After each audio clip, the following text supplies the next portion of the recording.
first thing you'll notice about Ben 10 Destroy All Aliens, how cheap it looks. I genuinely do not understand why they chose to make this CGI instead of just sticking with the 2D animation of the show. The original Ben 10 series has a style that works, and this movie throws that away for visuals that look like the cutscenes from a really cheap Wii game.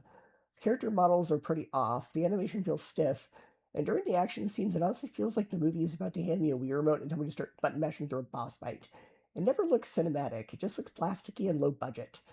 The bigger problem is that once you get past the visuals, the story does not really justify this movie existing in the first place. It feels like a rehash of ideas the franchise has already done better before. The whole setup of Ben having to deal with normal life after summer ends while the world still needs him is the same plot as Race Against Time.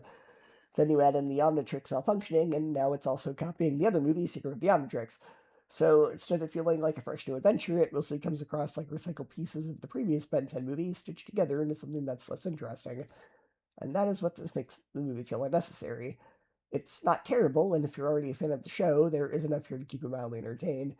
The characters are still recognizable, the action is pretty good, and it is not painful to sit through, but there is nothing about it that feels essential, memorable, or like it brings anything new to the table or world. It just kind of exists. A decent enough movie for fans, but nowhere near as strong as creative as franchise's better specials and movies. It's fine, but that's about all I can say for it. The ugly CGI is what really drags it down, and the story feels like a retread of ideas we've already seen done better elsewhere in the franchise.